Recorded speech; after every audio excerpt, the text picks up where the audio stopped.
What is up, everybody? Welcome back to another episode of Down the Rabbit Hole. I'm your host, Michael, aka Hands and Feet from HeHasAnswers.com. And is this picking up? Let's just make sure real quick. I'm sure it is. I'm sure it's fine. Oh yeah, there we go. Perfect.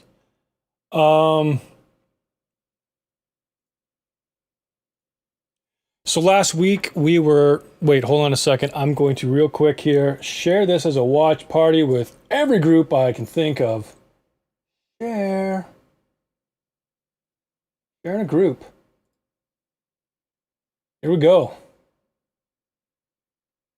Well, that's weird.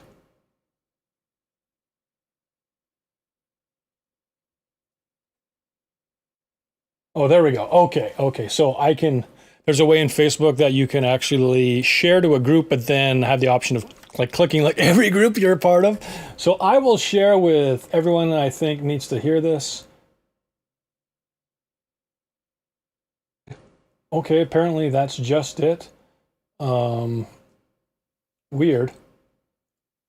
Oh, there we go. Okay. So there's a way in Facebook that you this so that we don't get double.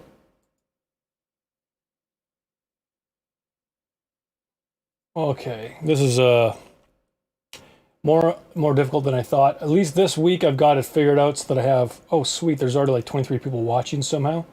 That's awesome. Yeah, I figured out how to see all the chats, so hopefully that'll be working. So I can talk to people. What's up, Adam? Welcome to the show. Hope you're doing well. Hope you're enjoying your trip. Oh, that is unfortunate. Miss me, man? Thanks. I miss you too. I hope you're doing well.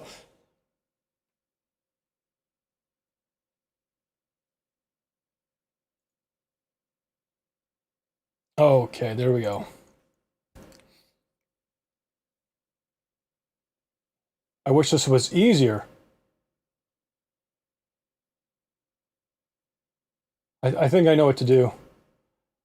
I'm going to do what I did last week, which was just share individually, which took a bit of time. But yeah, while I'm doing this, I will just talk about last week. Last week, we dove right down the rabbit hole and started looking at the reality that there are indeed child pedophile networks in the world for the elite. And it's not just a conspiracy theory. So we looked at a couple documentaries from England that were looking at Belgium, where they had they had some serious awful situations going on, and it was all covered up by the government. They tried to pin it all on one guy, even though he was a part of a network. He was actually kidnapping the girls for the network and selling them. And he was worth, I think, $1.6 million, even though he had no job and was living off of like medical benefits from the government. That makes you think.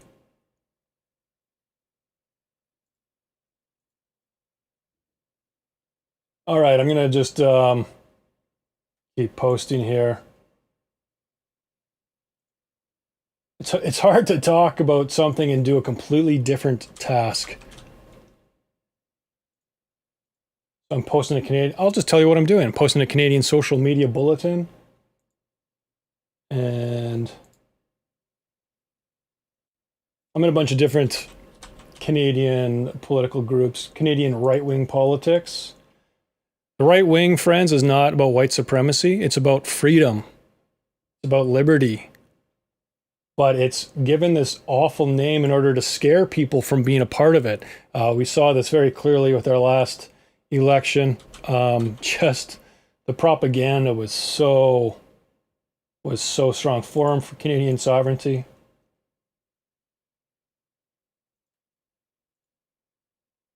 Can we talk Canadian pedophile laws? Yeah, definitely. We're actually going to talk about a liberal or a candidate for the Liberal Party who was recently arrested for possession of child pornography. And this guy was not just some dude.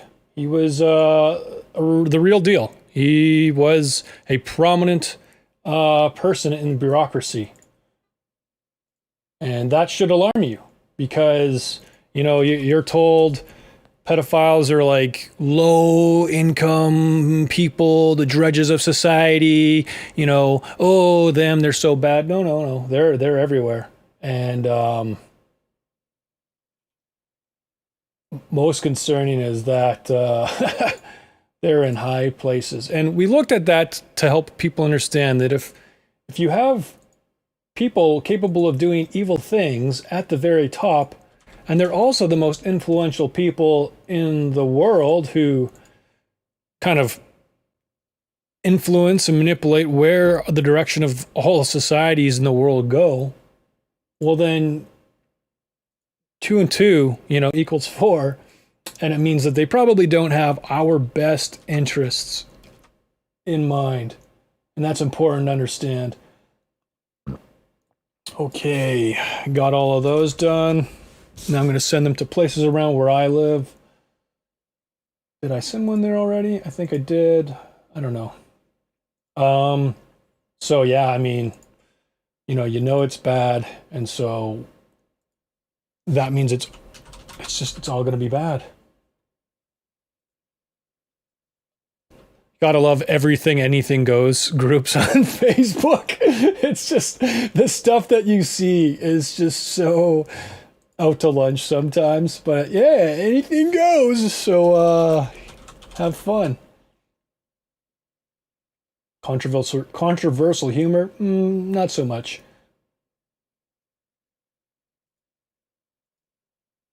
There's so many of these sites though. I don't understand why. Why is it that when people see a good thing, they think, oh, I'm going to copy that, you know? It's like when you talk to people who think they're like business entrepreneurs, and they're like, oh, I have an awesome idea for a business. Oh yeah, what is it? I'm going to copy that guy's idea. He's doing really well in town. I'm going to do the same thing. And you're like, he's doing well because everyone's going there. I know. I want them to come to my place. Are you going to do it better? No. I want a piece of his pie because people don't understand the way all that stuff works. Okay, I think I got everything here.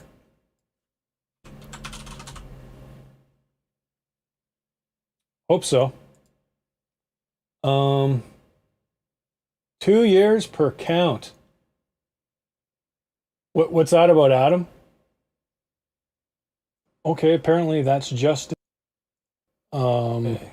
All right, we got 10 people watching. That is enough to start. 2 years per count. Oops. Sorry, everybody. Oh, there we go. We got people on Twitch. Hi, bro. Calvo. Got couple people there. So bald. Yeah, no kidding. Oh, where's my restream chat? Hopefully that was go.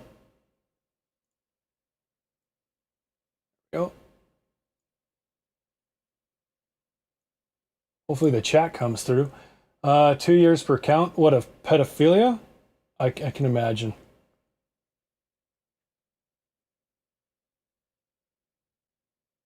So yeah, everybody, feel free, share the video. Let's get it around. Let's get people watching. This information is so important for people to see, like what is going on in the world, you know? And there's just so much wickedness. What's up, Charlene? How are you doing? Hope everything's going good for you. I wonder.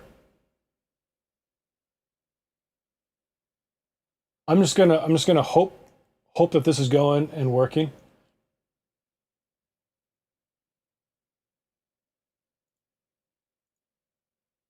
Okay, so like as promised, first thing we're going to talk about is this recent.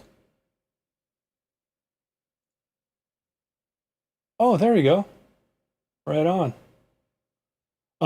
This gentleman here, this unfortunate monster, Former Simcoe North Liberal candidate charged with child pornography offenses. This happened just the other day. Okay.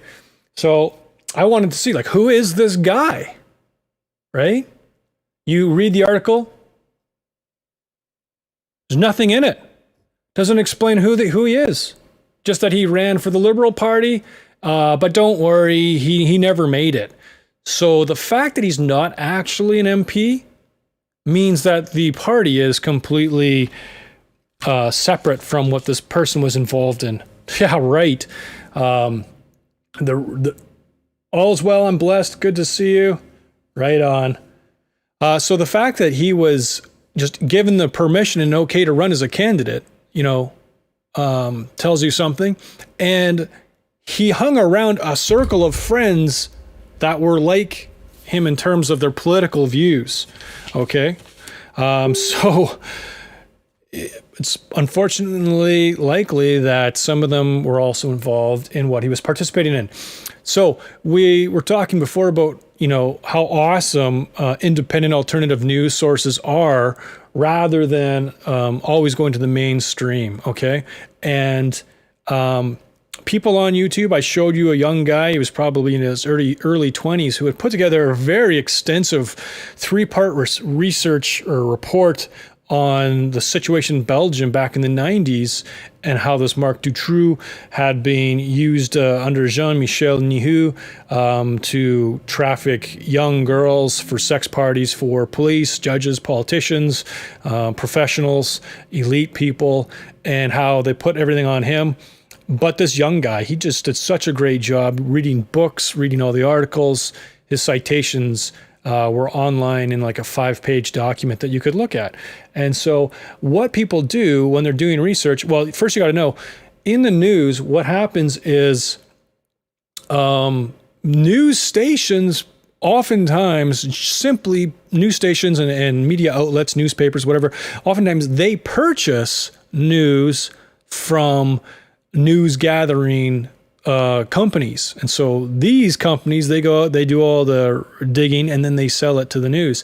If you've watched the movie Good Morning Vietnam with Robin Williams, you can remember he's got his printer in the back, which just tells him what to say. And if you work in radio right now, you know exactly what I'm talking about. You get your updates and it's like, here is news, read this. Okay. It's not people going out and doing all the investigation themselves, but, when it comes to people doing all this investigation to uncover, conspiracy theories, they go out, they look for the sources, they look for everything. Anyways, what I did with this gentleman, because I was like, hey, gentleman, I can't, I'm just a polite person, but I can't call him a gentleman. He's not. He's a monster. And yeah. Innocent until proven guilty. Well, guess what? They've already found the pornography on his computers. That's why he was arrested.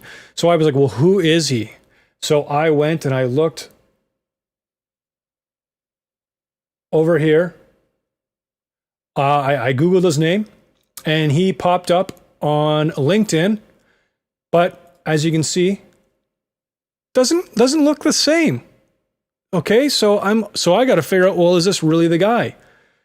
Because I'm looking at who his credentials here. Public policy professional. Policy lead for the book publishing, magazine publishing industries, and for in-career skills, training across the broader blah, blah, blah, blah. Experience, senior policy advisor, Ontario Ministry of Tourism. From May 2010 to present, culture and sport. He's a minister in the Ontario government. Before that, senior policy advisor, Ontario Minister of Culture, 2007 to 2010. Policy advisor, Ontario Minister of Health and Long-Term Care, 2004. This guy is a lifelong career bureaucrat for the government of Ontario. But are they the same person? Okay, so now you got to keep doing your digging. So I just Googled the name and I just kept looking at stuff. I found his Twitter, or I found a Twitter for this gentleman, but now it no longer exists. And I feel kind of mad at myself because I wanted to show people this, and I thought there's no way he's going to delete his Twitter in the next 4 days, but no, they deleted his Twitter. So why would this gentleman delete his Twitter? Why would this person delete his Twitter if he's not the pedophile, right? So I went back into what's called the Wayback Machine. You can see it up here. And the Wayback Machine is an internet archival site, and it actually like has like electronic spiders or metabots or whatever, I guess you could call them. And just like in the movie Minority Report, where they have spider bots going through the apartment looking for the criminal, these things go through the internet and take pictures or data pictures of everything on the websites. So this is from back in November 14th, 2019. Jerry Haas, same guy, okay? Same guy as the LinkedIn. And he had a tweet up about oh look, you may also like Jerry Haas liberal. Yeah, I didn't see this before, but okay, this page is available on the web.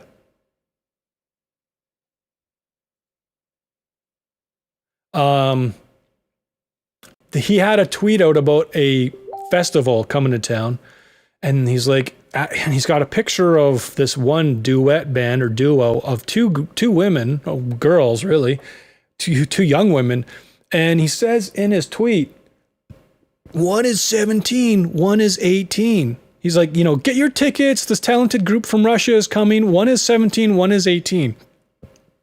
I don't know about you, friends, but I have never. Here, I'm going to try and copy link address. I just want to go look at this other thing here. No. Stop. Here we go. All right, so got to change the web address here. Okay, so that liberal MP Twitter account also deleted.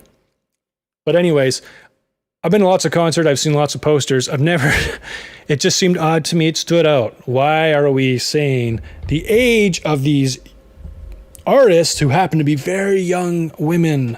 One is an older adolescent. Okay, that struck me as funny.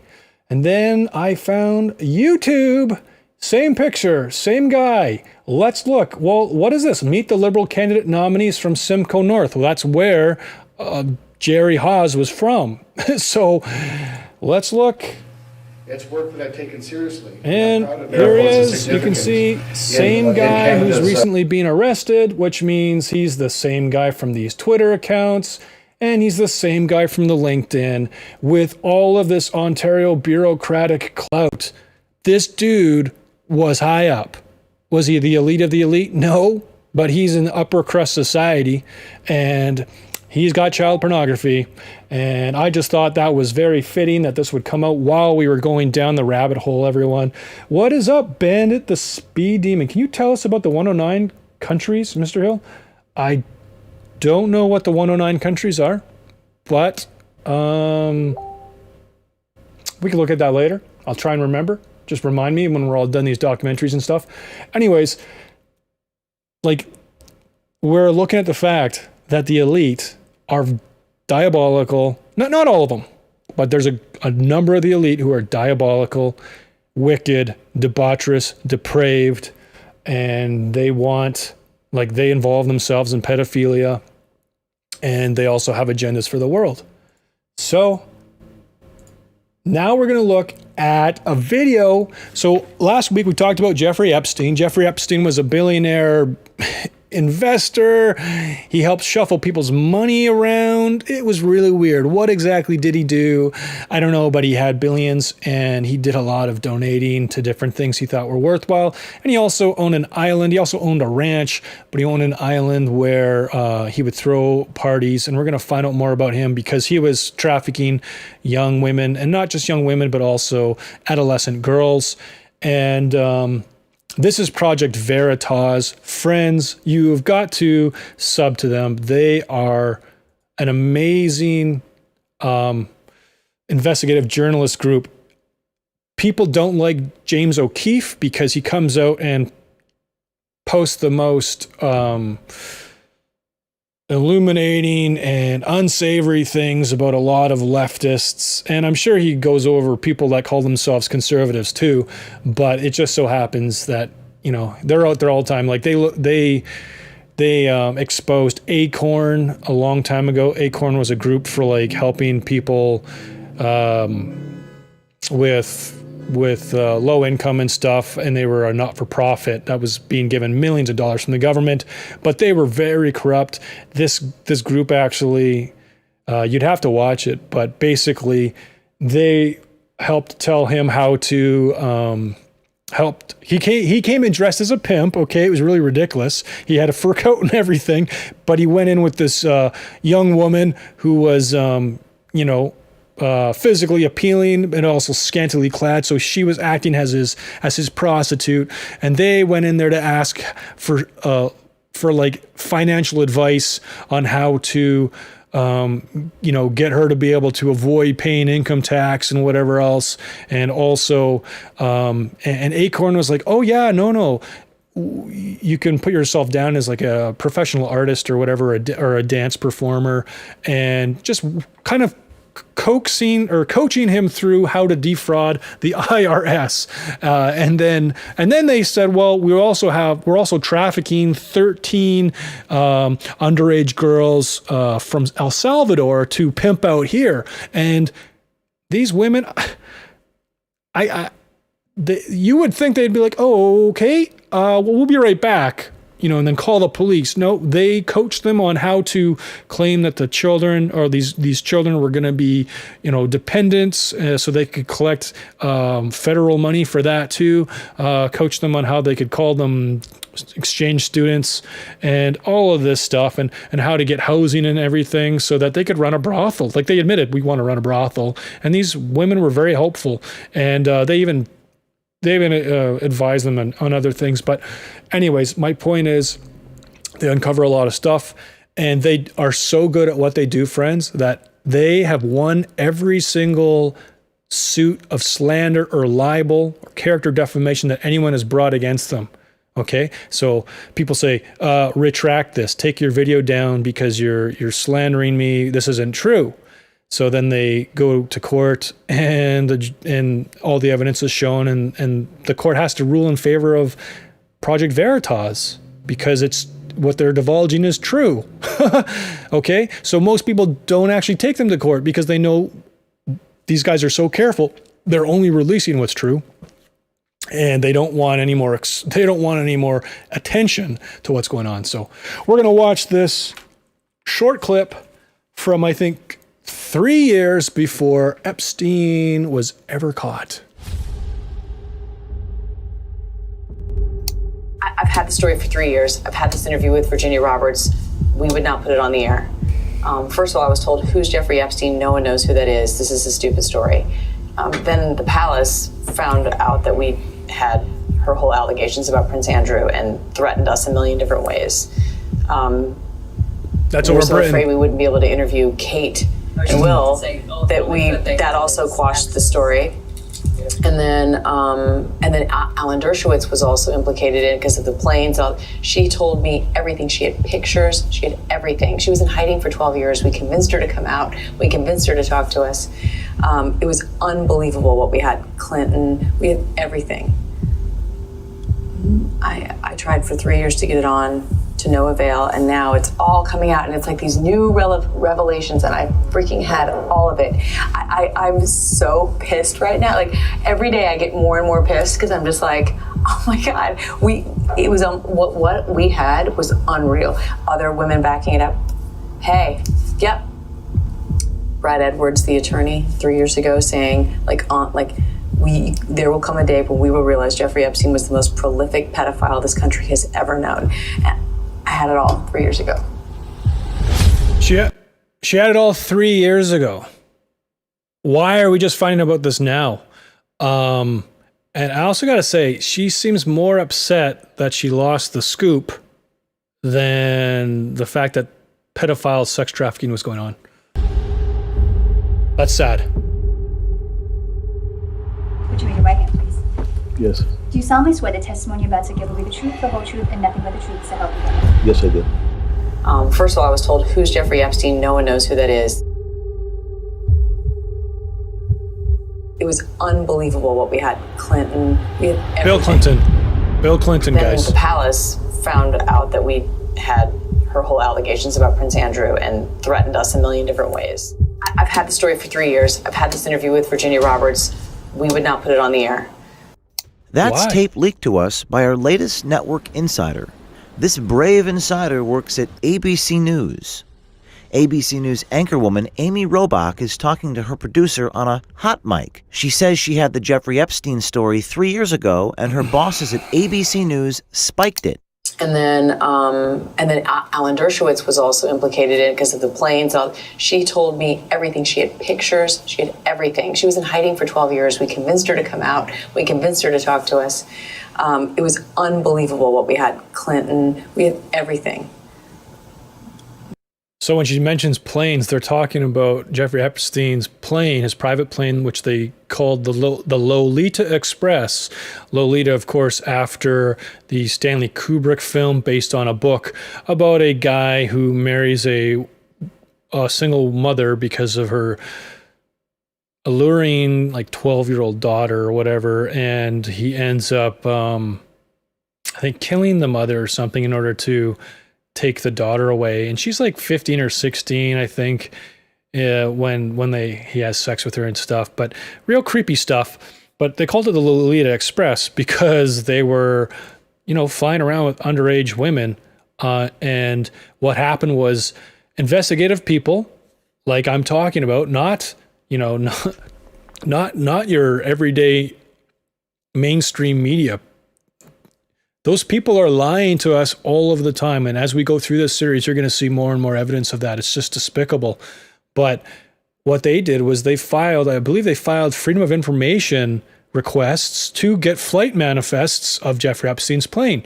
And so they got the flight manifests for all of time, and they just went through the list. And like people like Bill Clinton, he said at first, I've never flown on that plane. Well, we got the flight manifest. Okay, I've been on there 4 times. No, actually, if you count it all up, he's been on there like 24 times. And many of those times he didn't bring his Secret Service, which tells you there were things he didn't want people to see. So it's just diabolical. It's awful. Later on, I'm going to try and just, with you guys watching, look up, I think it's through WikiLeaks, and see if we can look at the manifests, or at the very least, just look at a list of famous people who have been on that plane. And you can rest assured, if someone's been on that plane and gone to that island, they were probably involved in some sort of debauchery, because that's all that island was about. Jeffrey Epstein was allegedly and most likely using surveillance equipment, hidden surveillance equipment in all the rooms and whatnot, to take pictures of all these people so that he could have blackmail on them in order to manipulate them. I tried for 3 years to get it on, to no avail, and now it's all coming out, and it's like these new revelations, and I freaking had all of it. I'm so pissed right now. Like, every day I get more and more pissed, because I'm just like, oh my God, what we had was unreal. Our insider told us this tape was recorded earlier this year in late August, a day or so after this NPR report came out sharply criticizing ABC News for not broadcasting the Robach-Jeffrey interview years ago. ABC has episodically covered the scandal, yet the interview was never broadcast, and Jeffrey says she was never told why. Other women backing it up. Hey, yep. Brad Edwards, the attorney, 3 years ago, saying, there will come a day when we will realize Jeffrey Epstein was the most prolific pedophile this country has ever known. And I had it all 3 years ago. Who owns ABC? We would make access to all of these high-profile people. Well, then I got a little concerned about why I couldn't get on. On the leaked insider tape, Amy Robach says she had the Jeffrey Epstein story 3 years prior, but her exclusive interview was shelved. Robach says in the leaked tape there was a lot of pressure from Buckingham Palace. According to NPR, the famed lawyer Alan Dershowitz also pressured the network to kill the story. Shortly before the interview was due to air, Harvard Emeritus Law Professor Alan Dershowitz called the network. He was also one of Epstein's lead defense attorneys. We wonder if the story was killed to protect the rich and powerful. It seems few were worried about protecting the women who may have been Jeffrey Epstein's victims. Remember, Epstein was still a free man 3 years ago. And just to be clear, the interview has still not aired. What is ABC News waiting for, or who are they still protecting? She told me everything. She had pictures. She had everything. She was in hiding for 12 years. We convinced her to come out. We convinced her to talk to us. It was unbelievable what we had. Clinton, we had everything. Robach also has no doubt about what happened to Epstein when he finally was arrested and jailed. So do I think he was killed? 100%. Yes, I do. Because he made his whole living blackmailing people. Yeah, he didn't suicide himself. It's just ridiculous. There were a lot of men in those planes, a lot of men and women who visited that island, a lot of powerful men who came into that apartment.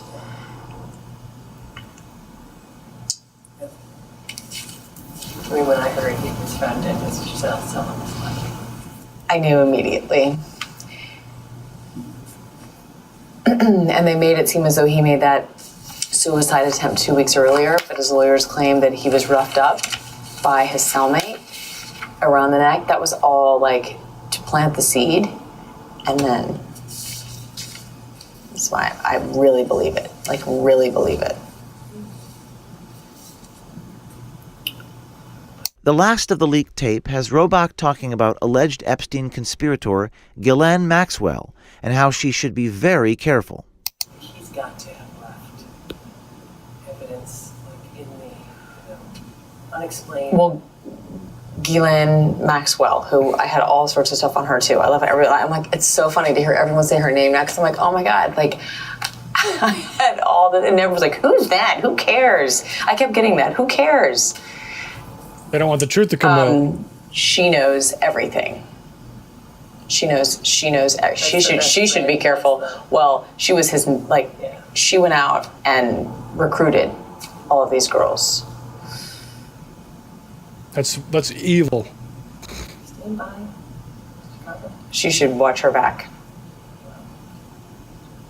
Because if she goes, I mean, I'd have like security guards all around me. The brave insider who leaked this tape to us does not know who at ABC News spiked the story, but someone at ABC does. Our question: who killed the Epstein story at ABC News and why? Help us find out. James Goldston is the president of ABC News. What did he know, and when did he know it? Here's the landline number for ABC News President Goldston and his Twitter account. If you're an insider at ABC News or any other major media outlet or big tech company and you have seen corruption or bias, contact us at projectveritas.com/brave. Be a catalyst for change. Be brave. Do something. So there you go. There's Project Veritas, friends. If you're not watching Project Veritas, you got to. Oh, okay. So now here we have, this is Cindy McCain. So she is the wife of former Senator McCain, who died last year, I think. But anyways, so she apparently is head of some anti-sex trafficking organization or something. But here comes a whopper of a question.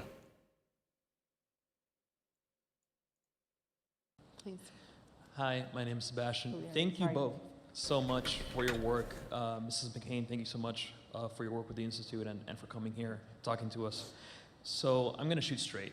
The perception between a lot of young people is that there is an untouchable ring of governmental and economic elites in this country that not only benefit, like she mentioned, but actively participate in sex trafficking. Jeffrey Epstein was an example. Robert Kraft was arrested not far from here on trafficking charges, and so we, in terms of this as a grassroots movement to push to combat against this issue, are these power players a priority for us right now? Can we even touch them, or is this a pipe dream that we need to address in the future somehow? I just want to read. Got Bandit said, when was Epstein arrested? I don't know, but I think he was arrested twice. He served time under house arrest, or sorry, it was well, you'll see in the documentary. It's pathetic, And can I post bombs in the chat? Yeah, sure. But if they get out of hand, I'll have to mute you. Depends on what bombs you're putting in, right? I want to try and keep it on what we're talking about right here. You know, it's like everything. You know, it hides in plain sight. Epstein was hiding in plain sight. We all knew about him. We all knew what he was doing. But we had no one that was, legal aspect that would go after him. They were afraid of him. For whatever reason, they were afraid of him. All of a sudden, someone said, BS. We're not afraid of you anymore on what you're doing. It's not only wrong, it's illegal, it's, all those things. It's like a house of cards now. It's going to start tumbling, believe me. And these guys, if they don't leave the country, number one, they're going to get caught. And they're and not only will they get caught, but they're going to be made examples of. And that's exactly what we should be doing with these guys, especially. In my opinion, if, I know there's questions, but Epstein's a chicken shit for doing what he did. He should have faced the music, that one. He should have. Yeah. Sorry. I just wrote that down for the technical. Yeah. When you look into all of the coincidences that surrounded his suicide, it's ridiculous to think that there was not something that happened. You're going to see Jeffrey, one of the women who came forward about this, who was once one of the underage women in his underage girls in his sex ring. Her lawyer says no. There's no way someone could have snuck in and did that. And it's like, my gosh. Sorry, Bandit. I don't know how to make it so that links can pop up in my chat. So your link got blocked. Okay, here we go. Without further ado, here is 60 Minutes. So like last week, I showed official expose kinds of shows so that there's some credibility, as opposed to some guy's YouTube videos, which are often even more, even better researched and willing to expose more. But nevertheless, this does say a lot. Jeffrey Epstein was a billionaire New York businessman whose vast wealth brought an arrogance that knew no limits. Damn the consequences, he acted as if he could have anything he craved. But what he desired most was sex with young women and girls. For years, he abused them at will. And such were the numbers of victims Epstein exploited, he started trading them around the world. He masterminded a sex trafficking ring which enabled his rich and influential friends and associates to share in his perversion. Remarkably, those accused of complicity in this scandal include His Royal Highness, Prince Andrew. Tonight, you'll hear shocking stories from very brave women demanding justice. Among them, Virginia Roberts Giuffre, who stumbled into a dark and insidious world she had no power to escape until she found sanctuary in Australia. Today, this opulent Manhattan mansion sits empty, abandoned by its owner, the disgraced and now dead Jeffrey Epstein. It's hard. It's really hard being back here. But Virginia Roberts Giuffre is determined that Epstein's terrible secrets will not be buried with him. Being a kid, I didn't even really realize what world I was being brought into. The world within these walls was inconceivable. A horror house of sexual abuse and international sex trafficking. I was abused by people that I can't even mention here. There's a lot of scars hidden behind those walls.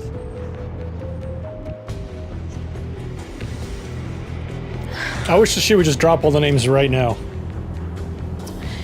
It should be ripped down. It should be burned to the ground.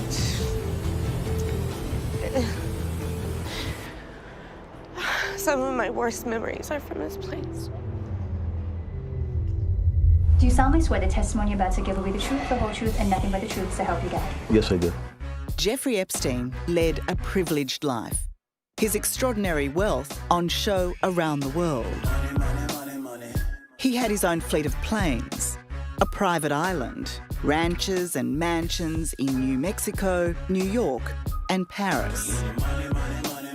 But in private, Epstein had a dark and insatiable sexual appetite for young girls, an obsession he shared with like-minded wealthy and powerful friends.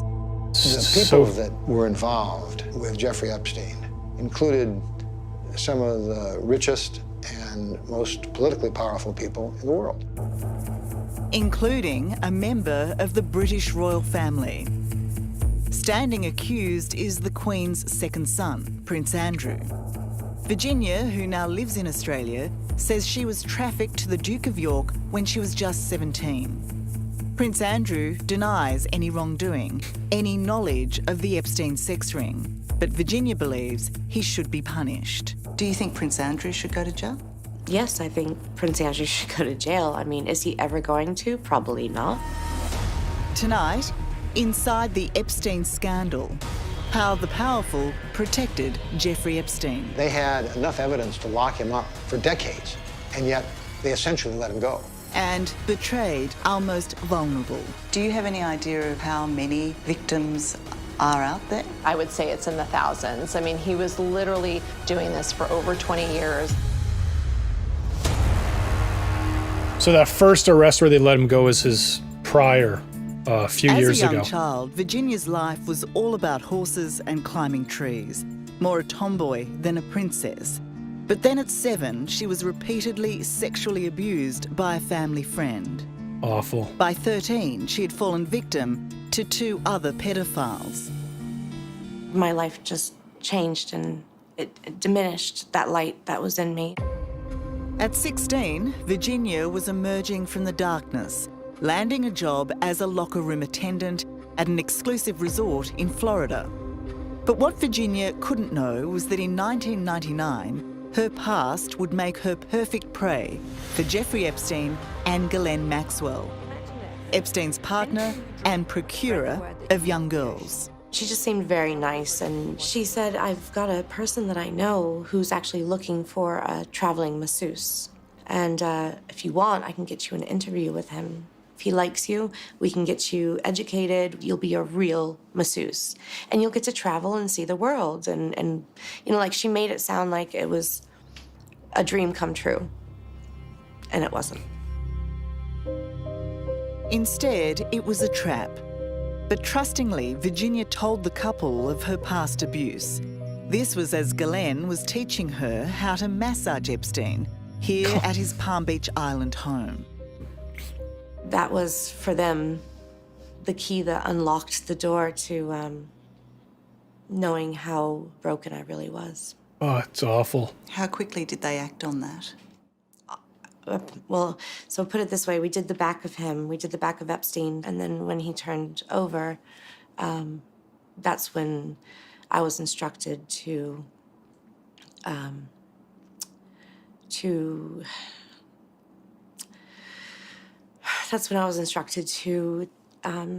get undressed and have sex with Jeffrey Epstein while Ghislaine Maxwell was participating as well. She was like 16 years old. You want to take a moment? I'm okay. You should share this with your friends. People need to know this. In your very first encounter? Yeah, both of them. I was abused by Ghislaine and Epstein. At 14, I was still in middle school. I was straight A student, never even got a B.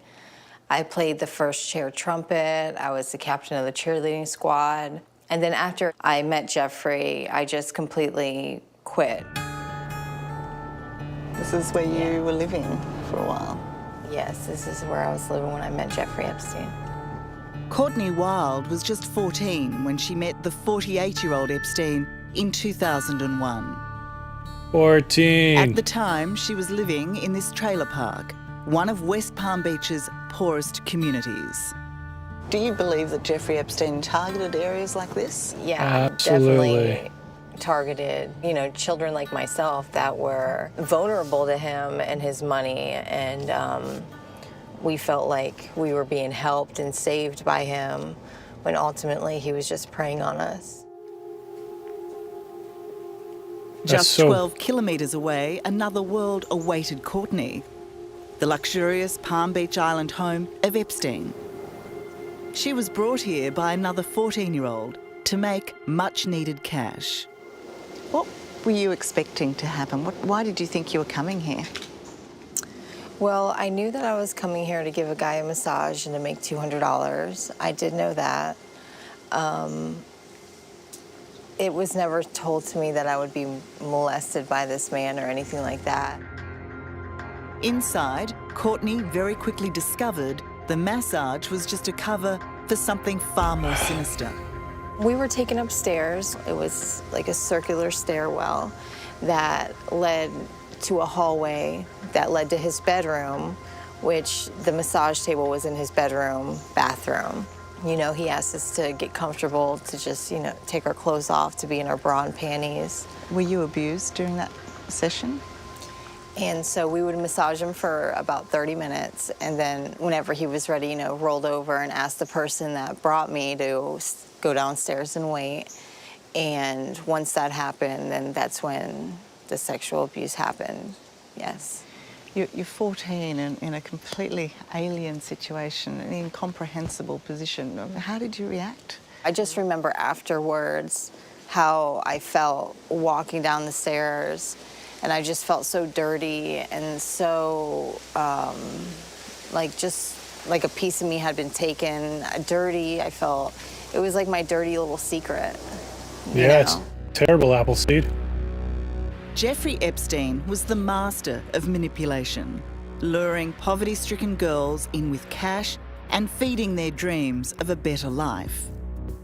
By the time the sexual abuse began, many were too invested in his promises to get out.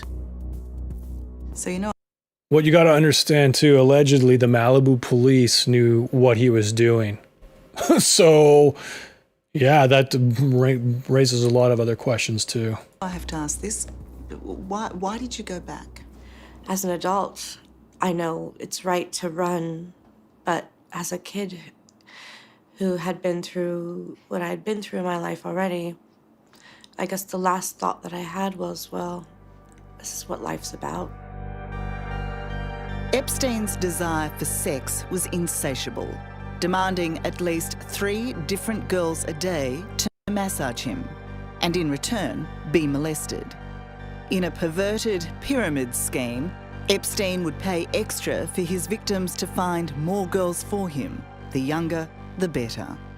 You could tell his addiction wasn't drugs or alcohol, it was definitely young girls. And if I couldn't bring him a girl, when he didn't get his obsession, he just would get so mad. How many girls do you think you brought to Jeffrey Epstein? I would say at the minimum 50, but anywhere from 50 to 70 girls. And what were their ages? The same ages of me, 14, 15, 16. You know, I just hold a lot of guilt and shame for doing those things. And just to know that I had any influence on that happening to somebody else, just, you know, it's just devastating and breaks my heart. I don't know how you could lure other girls into that. True age, or he didn't care? I don't think he cared. He told me the younger the better. These are just some of the girls from Palm Beach who were lured into Epstein's evil web. Asked me to take my shirt off, so I took my shirt off. Their young voices retelling a police officer of chillingly similar encounters with the businessman. He started getting a little excited about it, and he started touching himself. Despite these girls' testimony in 2005, Jeffrey Epstein would go on to abuse and scar countless more young girls. That he got away with it is a disgrace. How he did so is even worse. Why did this man get to continue roam the streets freely and sexually abuse other young girls when you knew what he was doing? This was no secret. Coming up, There were girls as young as 12. more depravity. Every place that he goes to, he's already got people lined up and makers making that happen. Epstein's international sex trafficking ring. This is a real photo. and how a British prince, how many times were you trafficked to him? 3 times. Is implicated in a shameful scandal. At a minimum, he's a witness. At some point, he's going to have to face the music. That's next on 60 Minutes. If you didn't know, that was Prince Andrew waving from Epstein's New York Jeffrey apartment. Epstein was a man made of money, worth nearly $1 billion. Alan Dershowitz, the lawyer, But with says friends in high places, he was not only wealthy, but extraordinarily influential. He was a sex trafficker, a sex abuser, and he was virtually untouchable. One of his young victims, Virginia Roberts Giuffre, experienced and witnessed the depravity too many times. This is New York, this is Palm Beach, this is California, this is Paris, this is London. This is wherever Epstein was touching down. He needed to have girls on constant call. In every single state or every place that he goes to, he's already got people lined up and makers making that happen. Allegedly, part of the sick Epstein machine was Jean-Luc Brunel, a model agent based in Paris with access to beautiful young girls, girls he was happy to deliver to Epstein.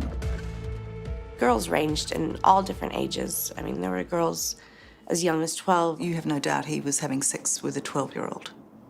I was told by him that he was having sex with 3 12-year-olds sent by Jean-Luc Brunel.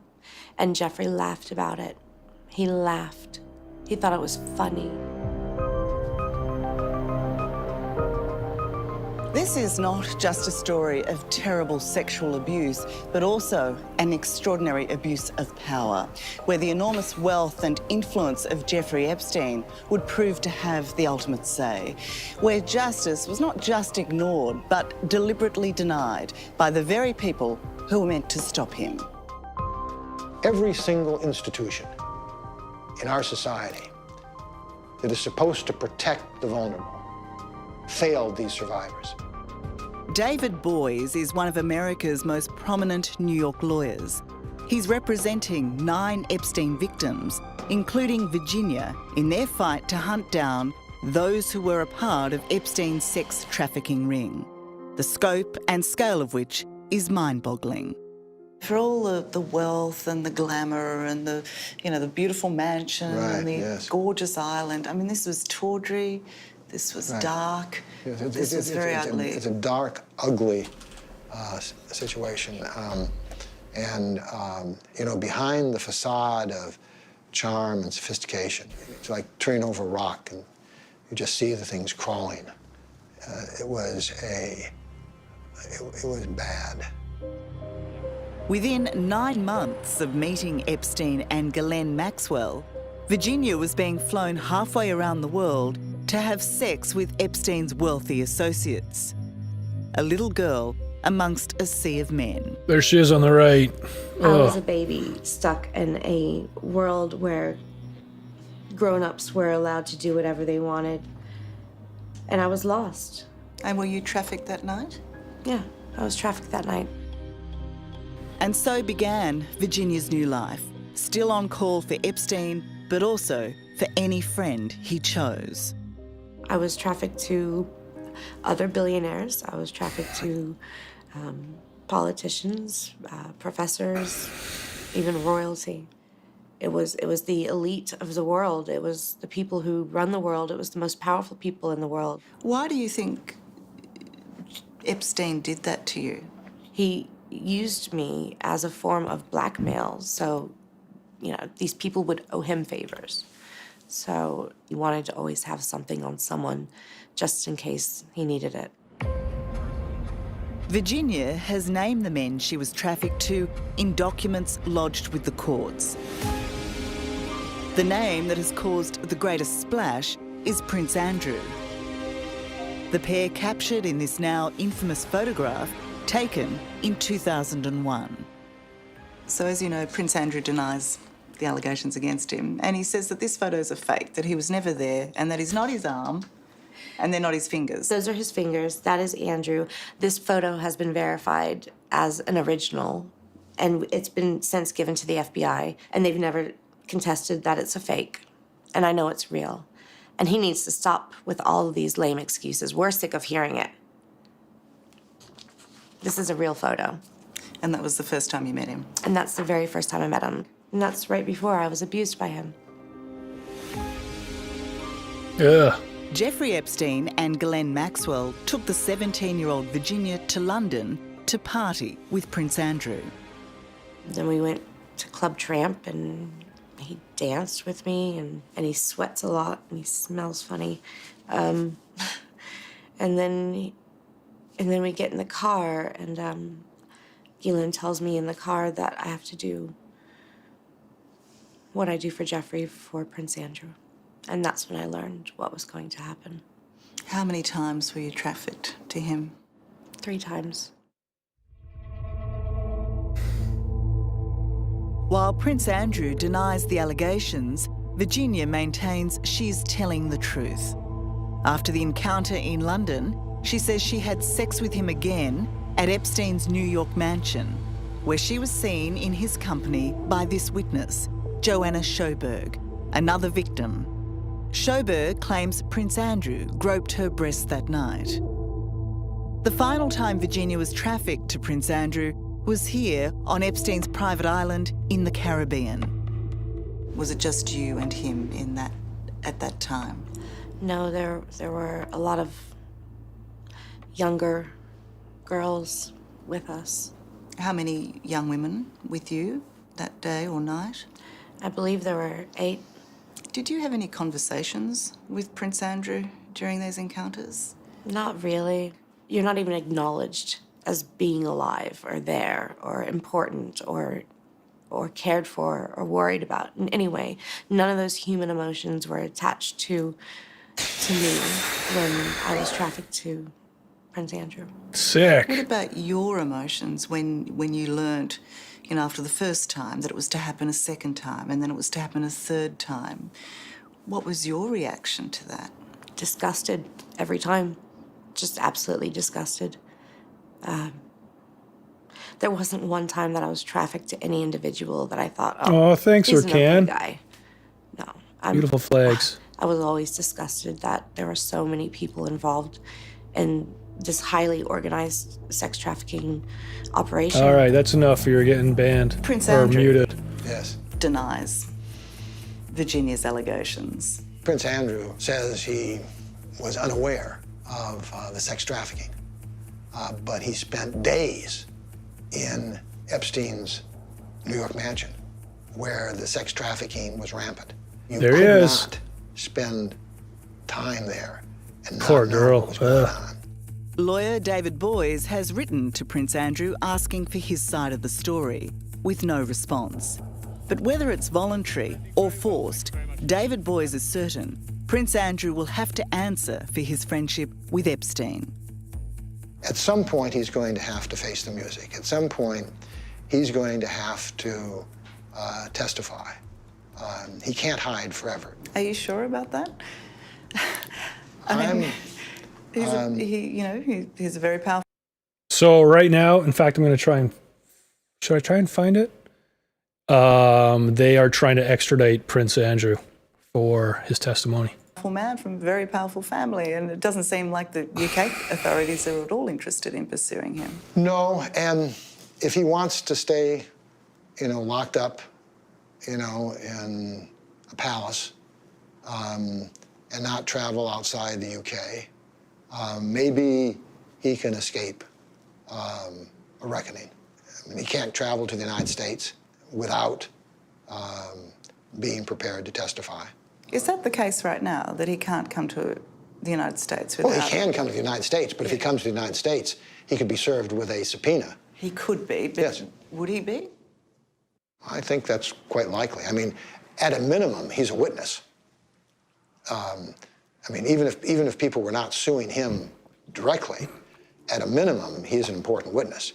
So I think if he came to the United States now, it is quite likely that he would be served with process.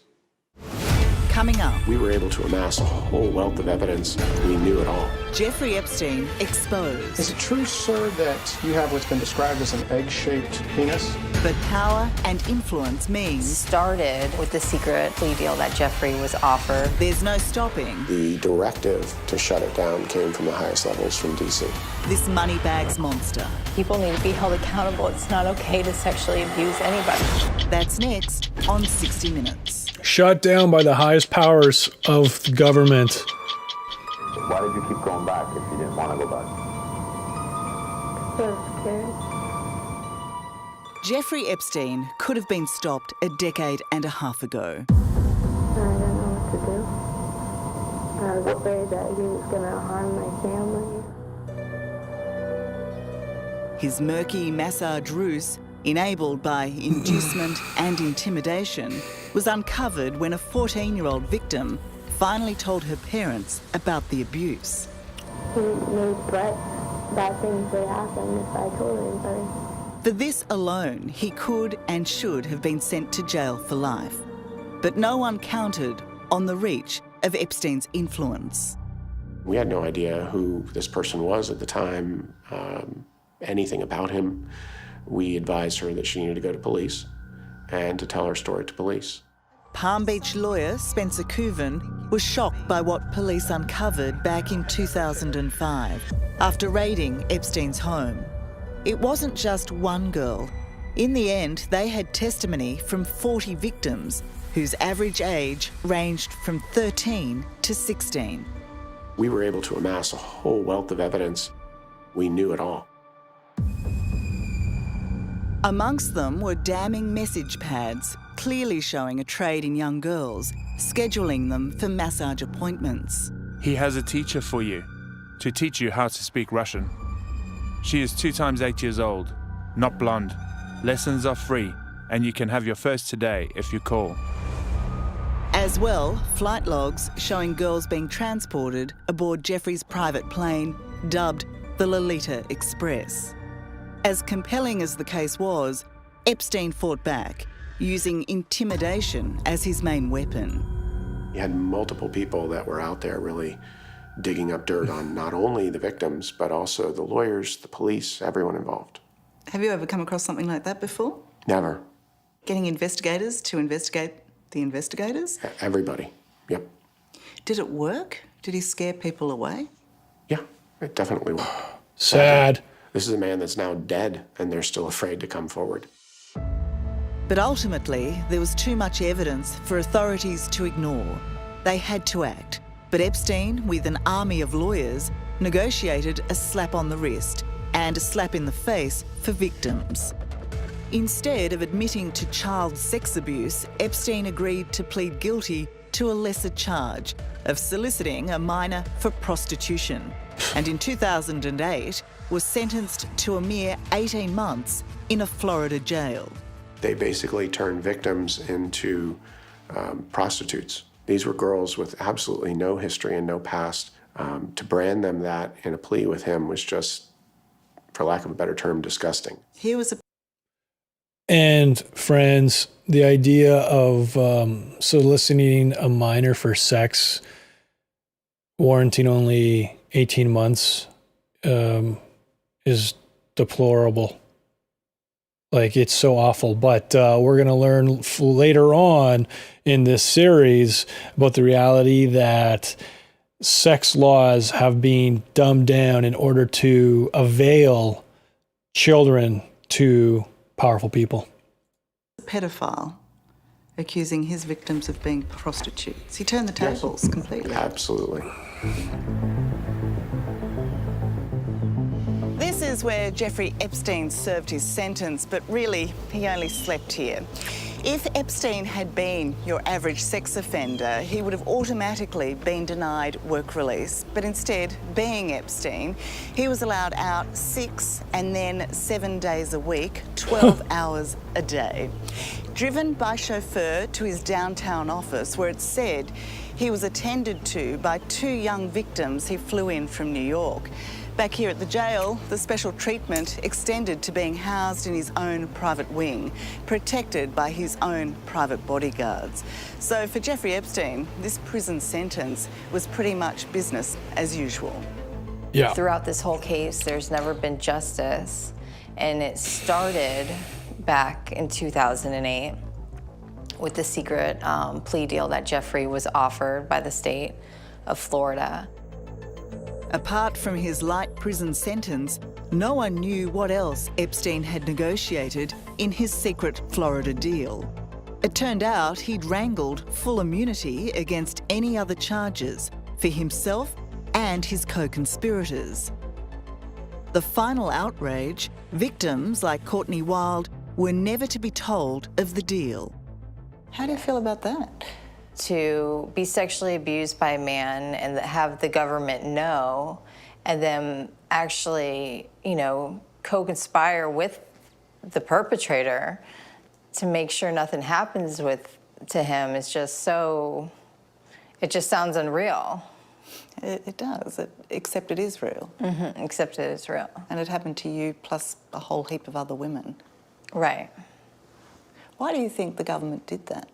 Money, power, and I think that there was a lot of people involved in this, this underage minor sex ring that they were running, and I think everybody wanted it to go away. So you believe that there was a conspiracy at play here? Oh, absolutely. What is your view of authorities signing up to that? That they're happy to protect a perpetrator at the cost of the victims. They won't even tell the victims what's going on. It was astonishing at the time, but I know for a fact that the directive to shut it down came from the highest levels from DC.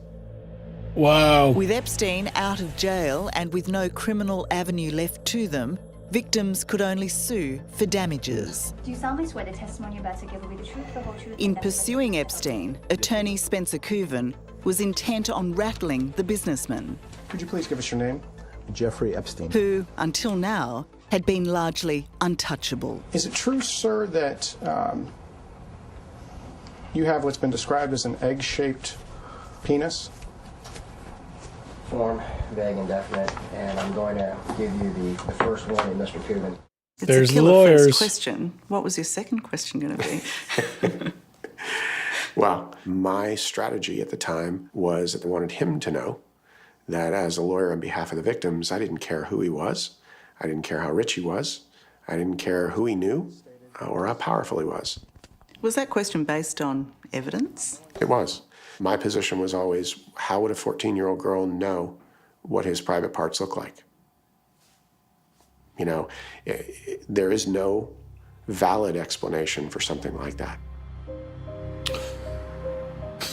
At the time of this humiliation for Epstein, Courtney Wild was demanding some answers too, which led to her uncovering the secret deal between prosecutors and Epstein. Ever since, she's been fighting to have the deal overturned. Basically, it took 11 years litigating back and forth with the government for them to, you know, finally declare that, yes, my rights were violated and the government was wrong. Earlier this year, Courtney won her case. Keeping the plea deal from the victims was declared illegal.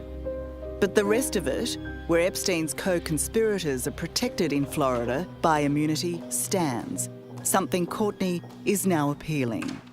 Justice needs to be served. People need to be held accountable. It's not okay to sexually abuse anybody. And so for the past 11 years, I've just been fighting to get that message across, that it doesn't matter who you are, it doesn't matter if you have money or not,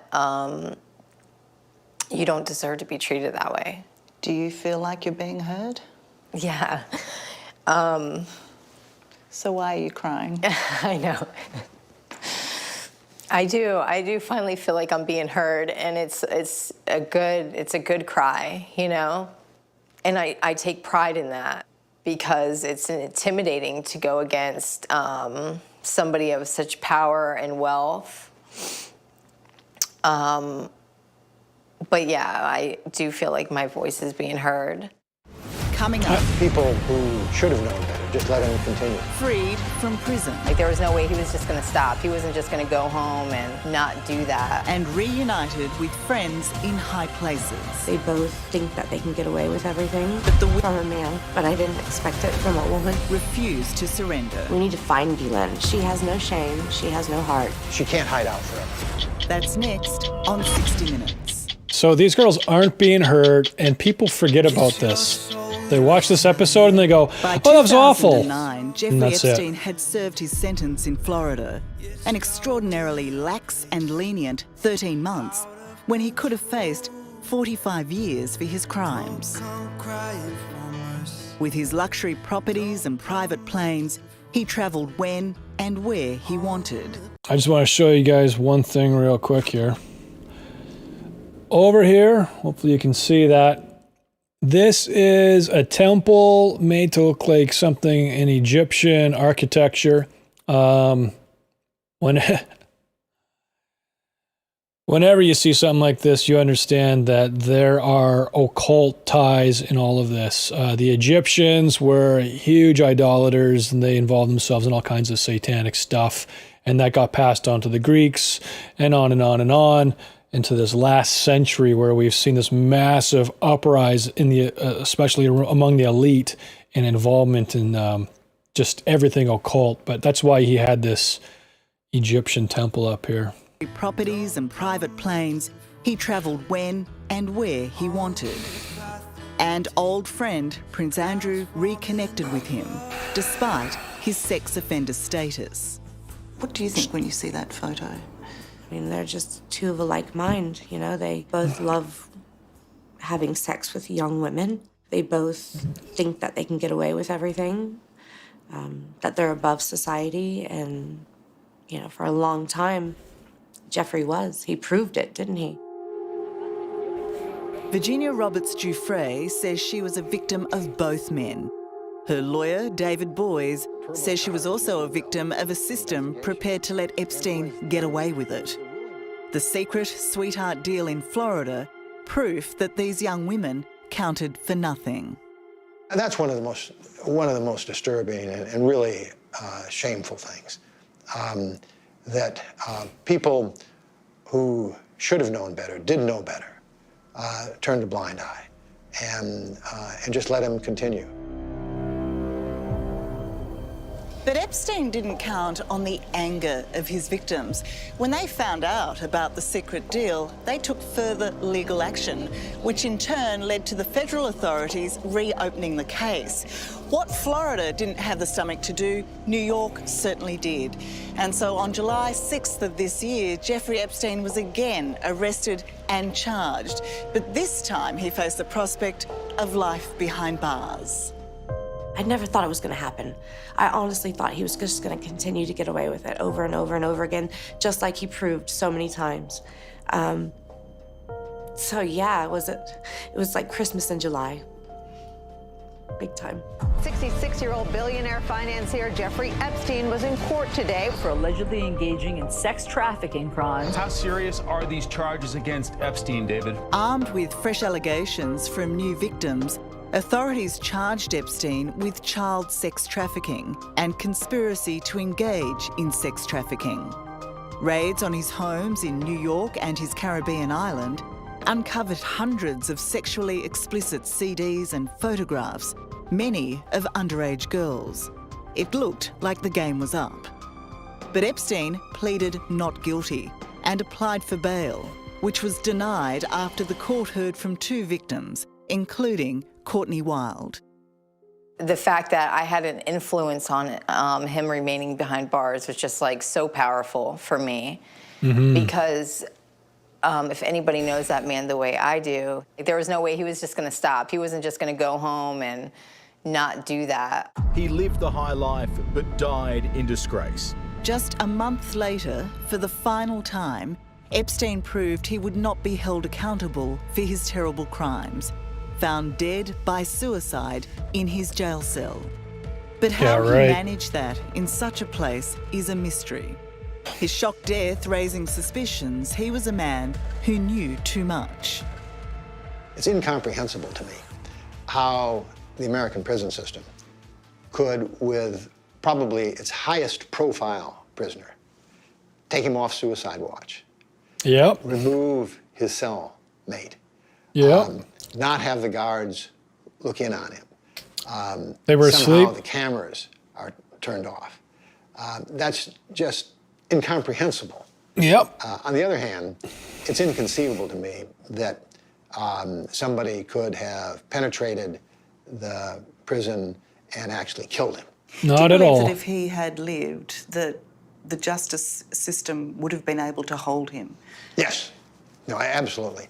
And the reason I think that suicide is plausible is I that agree, think Nick he Hand. knew that the jig was up. He was going to jail, and he was going to jail for a very long time. Today is a day of power and strength. Epstein's death did not silence his victims, who were invited to share their pain in open court, even though, with his death, the criminal case against him had to be dropped. I won't stop fighting. I will never be silenced until these people are brought to justice. Their focus now is on prosecuting Epstein's alleged co-conspirators. Ghislaine Maxwell considered the most prominent and cruel.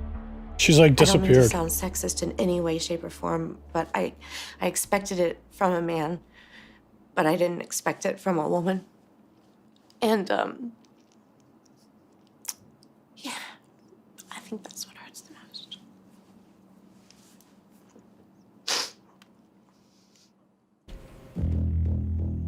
Ghislaine Maxwell was a London socialite and daughter of disgraced media baron Robert Maxwell.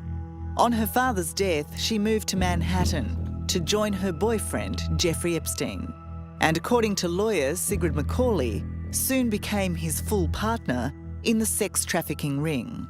Certainly, I would like to see her being held criminally accountable for what she did. She was an adult. She was an active participant. She facilitated it for years and years. She took money from it. If she is held accountable, what is she facing? She would be facing something that would not release her from jail, in my view. So is it a matter right now that no one knows where Ms. Maxwell is, or like what? Is she hiding out somewhere, or? Well, she's clearly hiding out. We don't know where she is. Maybe the prosecutors know where she is. But she can't hide out forever. The other person who has gone to ground is Jean-Luc Brunel, the French model agent who is also accused of sexual abuse and supplying Epstein with underage models who were conveniently housed in and trafficked from this New York apartment block, not far from the mansion. This apartment block, he just had women on tap. He had girls on tap. He had girls on tap. Jeffrey told me that he has slept with over 1,000 of Jean-Luc Brunel's models/victims. And you believe that? I do. Why wouldn't you? Like, the guy was... We need to find these people, and we need to hold them accountable. We need to find Ghislaine. You know, the world should be looking out for her. She has no shame, she has no heart, she has no conscience. There is no stopping them. Coming up. It wasn't until they told me, I want you to have a baby. Virginia's dramatic escape. You cannot say no to these people. To Australia. I implore the community to please stand next to me, start holding these monsters accountable. And why death is not the final chapter. If I were one of those people, I wouldn't sleep well because it's going to all come out. In the Epstein saga. There will be lawsuits against his estate, lawsuits against the enablers, and hopefully criminal prosecutions. That's next on 60 Minutes. Yeah, oh no, Can. It's the same here in Canada. Our press, our media is so pathetic. That's why people like me have to do videos like this. And that's why everyone needs to share this. They don't share this information. They just want to be loved back. Who cares if people think you're a loser or tinfoil hat wearer? In Australia. She lives in far north Queensland, a world away from Jeffrey Epstein and his sex trafficking ring. I get the way of life, and I prefer it here. I feel safer here. It's been the place that taught me how to live again. From 16 to 19, Virginia was at the mercy of Jeffrey Epstein and Ghislaine Maxwell. Entrapped by psychological chains she could not break until they made this outrageous proposal.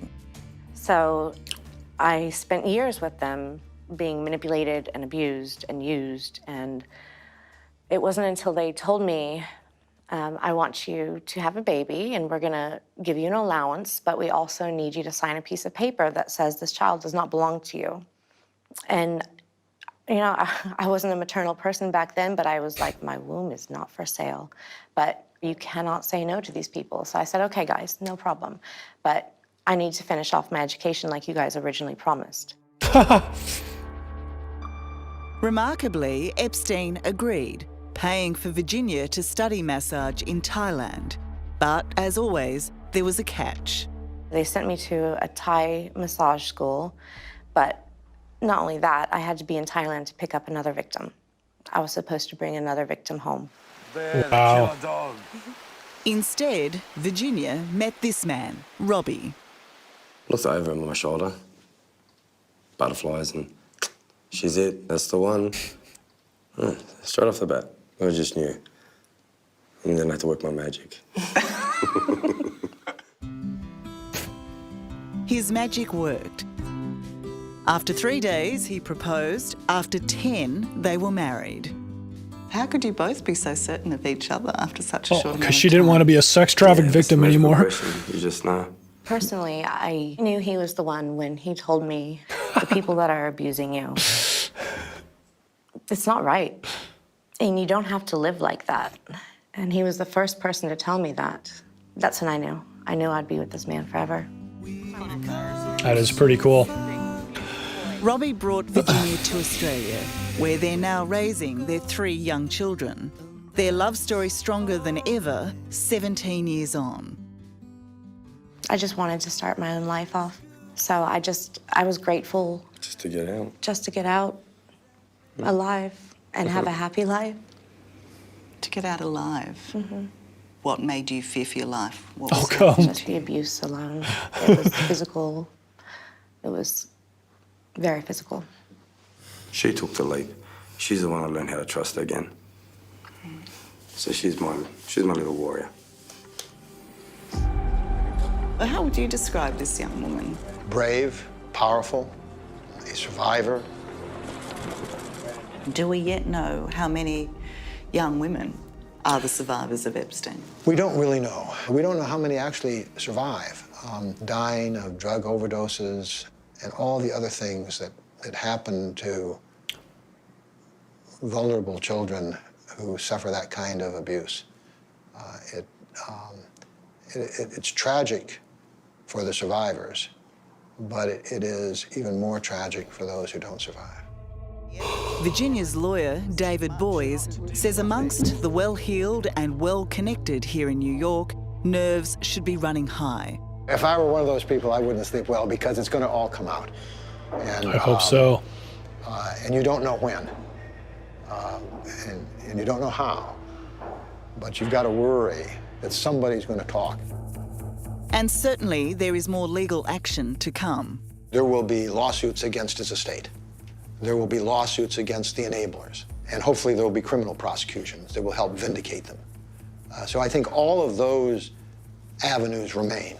And we are pursuing those literally as we speak.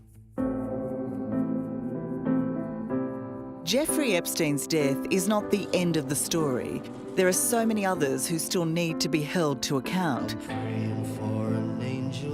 And so many other victims suffering in silence.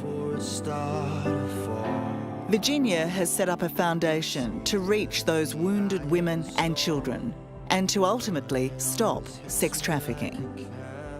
What is it that drives you today, Virginia? Is it the sadness? Is it the anger? It's a responsibility in my eyes. I mean, of course, there is sadness, there is anger, there's scars that will never heal, ever. But to me, more than anything, it's a responsibility that I have. And I implore the community to please stand next to me and help me bring down all these bad people. And if you've got somebody in your life that's doing this to you too, speak out, stand up. The times are changing as they should be. And it's a good time to start holding these monsters accountable. Wow. Hello, I'm Tara Brown. Thanks for watching.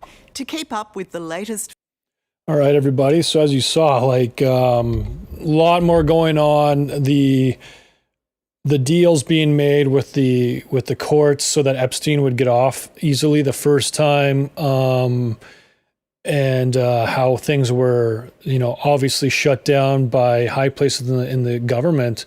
It shows you that this is real, and I hope that anyone watching this, if you didn't believe this before, understand this before, I hope you're waking up to what's going on in the world. And I hope that you're willing to face ridicule to share this. Like, I'm streaming this. I got 1,400 friends on Facebook. I'm involved in a whole bunch of different streaming platforms where I got a bunch of followers.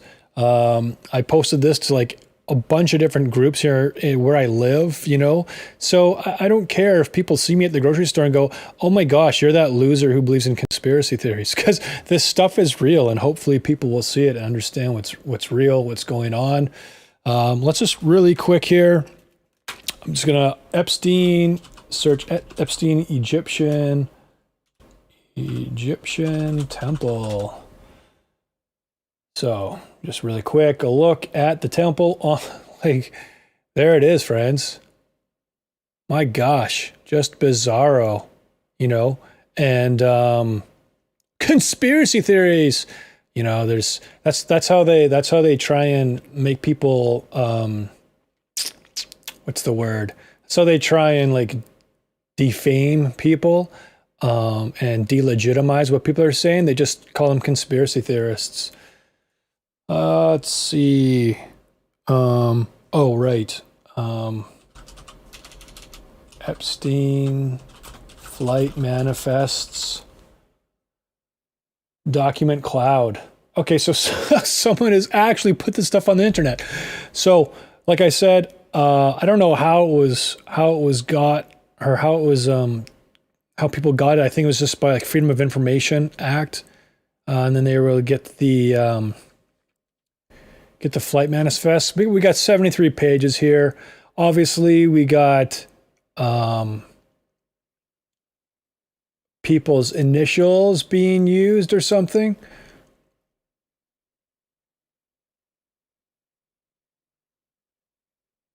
Just crazy. Okay, whoops. List of names. There we go. List of names for Epstein's flight logs.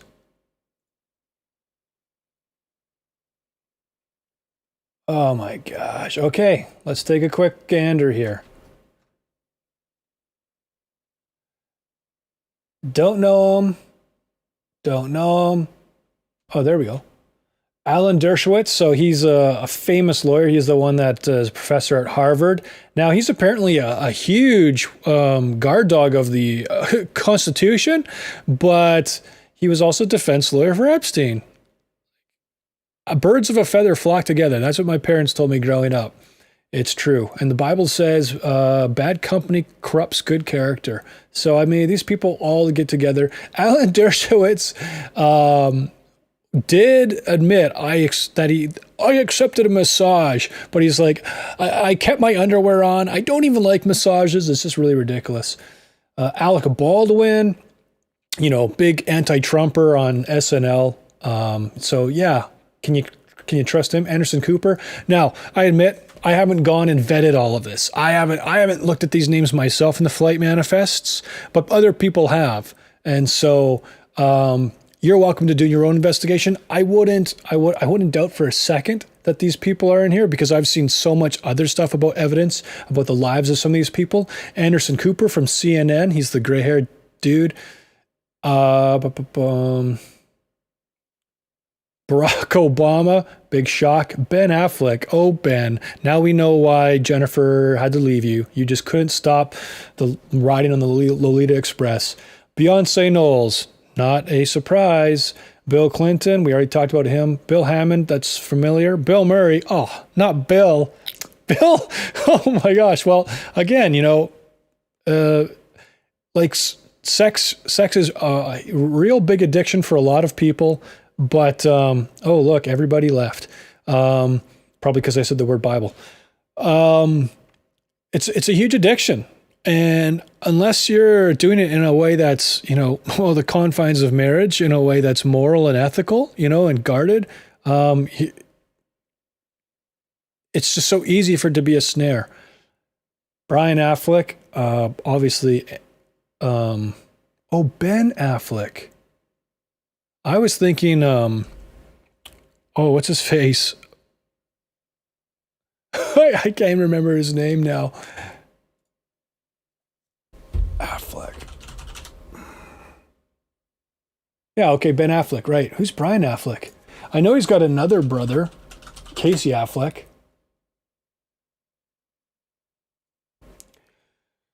Ooh.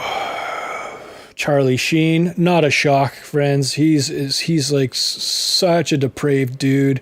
Chelsea Handler, oh wow. Chris Tucker no longer famous. A lot of these people, friends, their sin, their guilt, their shame, it weighs on them, and they're like, I got to get away from this. And all they can do is go away, and they can't tell anyone because they'll get killed, and they're afraid. Courtney Love, not a shocker there. She outed Harvey Weinstein years before he finally got caught. Demi Moore, again, not a shocker. It's no wonder that her ex, oh my gosh, the dude from That 70s Show, it's no wonder that he started an anti-child trafficking organization. Probably because he saw some of this stuff and, was trying to appease for his sins. Dan Schneider, that sounds familiar.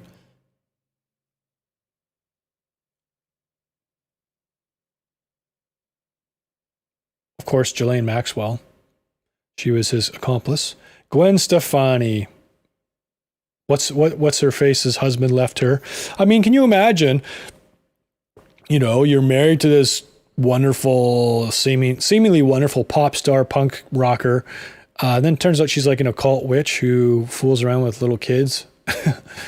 You're out of there. Gwen Beck. I don't know who that is. Gwendolyn Beck. Not sure. James Franco. Well, not a big surprise.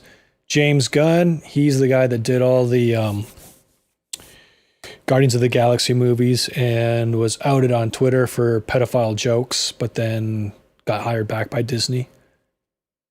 Jean-Luc Brunel.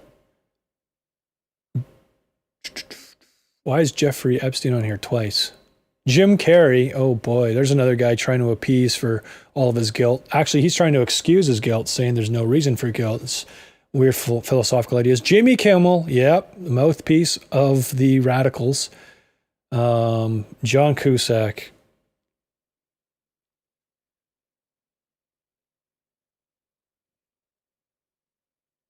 Kathy Griffin, not surprised. Katy Perry, not surprised. Kevin Spacey, yeah, we all heard about him, had come on to a variety of 14 and 15-year-old boys.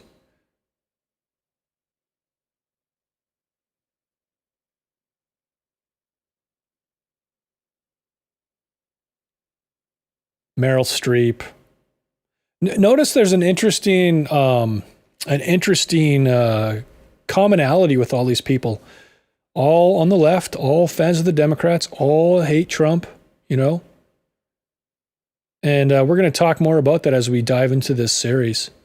But yeah, I mean, sure, we saw Trump with Epstein, but I doubt he's not on this list. And he said to Alex Jones, that crazy conspiracy theorist guy from InfoWars, during the run-up in the election, he was asked, did you ever participate, like you're in the elite, all these people, do you ever participate in any of these weird satanic rituals or anything? And Donald Trump said unequivocally, no, that stuff just bizarre, and I never participated in any of that because he just thought it was wrong. And I'm going to take his word for it. Although it's possible he was, but the fact that all these people hate him so much tells me he didn't. Naomi Campbell. Sad. Oprah Winfrey. We're gonna hear more about her. In fact, I think I'm gonna look up something about her. Well, no, I'll save it for next time. I got to get going here pretty soon. Oprah Winfrey is not a good person, friends. Not at all. She is deceived, and she's very dark spiritually, and she's involved in some awful things. But we'll save that for next time. Pharrell Williams. No, Pharrell, come on.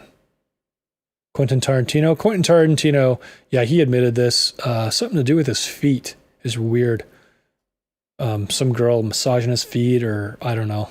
The girl said his feet were gross, or maybe that was the guy, Matt Groening. Is he on here anywhere? Matt Groening, apparently, the guy who created The Simpsons, he was on there. Robert Downey Jr., no! Please let it be way back in the day and not more recently. I like Robert Downey Jr.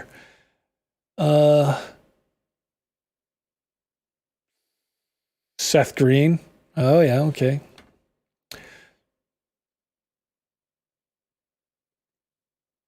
Oh, we got some words. We got some stuff here. 99% of Hollywood is far left anti-Trump bullies. Exactly. And then you get guys like Bruce Willis comes out. Yeah, I'm kind of thinking more conservative. Oh, boom, off the A-list. No more opportunities for you. Who else? James Wood. Came out. Totally like a libertarian kind of guy and against all this craziness. Oh, boom, you're off the A-list. Yeah, it's so bad. And like, I'm real thankful for guys like Chris Pratt, who's like an openly Christian dude and talks about that. And the responses of people during his MTV Teen Award, where he was telling people, you got to know God. Holy smokes. Some people, as the cameras panned around, were so angry at him. And some were like, yay, good job, clap, clap. But yeah, it tells you something. Steve Colbert, like, not a big shock there. Steven Spielberg, also not a big shock. Once you start to go down the rabbit hole, friends, like, oh my gosh, it's so awful and so dark. Tom Hanks, yeah, the nicest guy in Hollywood. Mr. Rogers. Mr. Rogers, I am sure, is all about trying to save his reputation as the nicest guy in Hollywood. I'm sure, and the sad thing is Mr. Rogers was a very outspoken evangelical Christian. That's why he loved people so much, and that's why he wanted to help so much. And that's why he lobbied the government for funding to do his show on PBS, I think it was. And I hope that's in the movie, but knowing Hollywood, it will be not very big deal. Will Ferrell, yeah. Not surprised. You got to have your funny guys there, right? Entertaining people in between, having sex with underage girls and high-class prostitutes. Will Smith, again, not surprised. He admitted in an interview that him and Jada, is it Jada Pinkett? Anyways, him and his wife had like an open relationship. He was very veiled in divulging this, but yeah, you read between the lines. And Woody Allen, of course. So again, friends, this is probably true. You don't believe it? Go look. You'll figure it out. All right. So now let's before we end, let's just watch an apology here from Joe Biden. So Joe Biden is talking about how, what is this? Hey, what's up, Mino?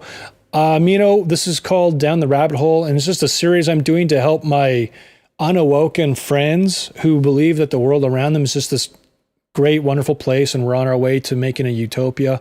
And that we can just trust the media, trust the mainstream news, and trust our politicians and everything, and just trust that everything's going to be okay, and we can just kind of sit back, watch Netflix, and just throw a vote in the ballot box once every few years, and everything's going to be fine, and we can give up our guns and everything. I'm trying to help those people wake up and realize that the elite are very evil, and they're the ones who are moving the world along, and we cannot trust them. We have to put our trust in something much better than that. And so, yeah, this is episode 2, just spending some more time unveiling pedophile rings. But Joe Biden comes out and he's apologizing. Why? Because some woman said he made her feel uncomfortable because he was rubbing her shoulders and stuff. So here's this pathetic apology, and we're going to see that he dodges all the real issues.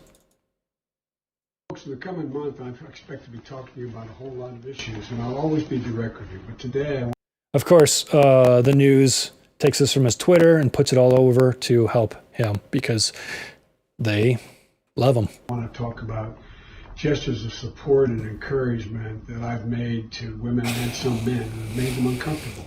And I always tried to be, in my career, I've always tried to make a human connection. That's my responsibility, I think. I shake hands, I hug people, I grab men and women by the shoulders and say, you can do this. And whether they're women, men, young, old, it's the way I've always been. It's the way I've tried to show I care about them and I'm listening.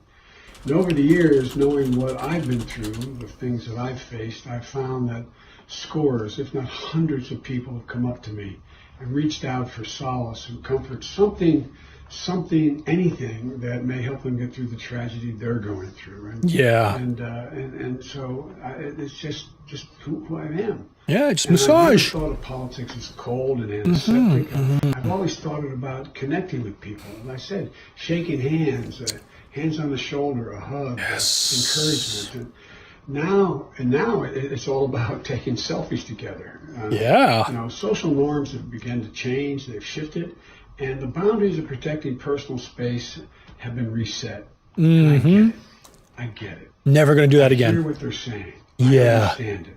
And I'll be much more mindful. That's my responsibility. And I'll meet it. But I'll always believe governing, quite frankly, life for that matter, is about connecting with people. That won't change, but I will be more mindful and respectful of people's personal space. And that's a good thing. I work my whole life to empower women. I worked my whole life to prevent abuse. I've written, and so the idea that I can adjust to the fact that personal space is important, more important than it's ever been, is just not thinkable. I will. Yeah, thank you so much, Joe. You're such a good guy. So anyone who does not know what's going on in the world would see that and go, oh, I wonder what he did. Well, what a nice guy. Yeah, I'm so glad he's making a change, you know, and some people might have heard the stuff about the shoulder holding or whatever and been like, oh, yeah, okay, well, thanks, Joe. Oh, guys, let's back Joe. This is called Creepy Joe Biden, hair sniffing compilation.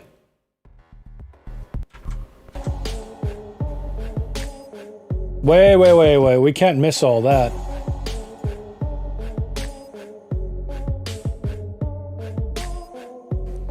Like, you just watch this and friends, you should be so freaked out. What the heck is he doing? So this is a C-SPAN.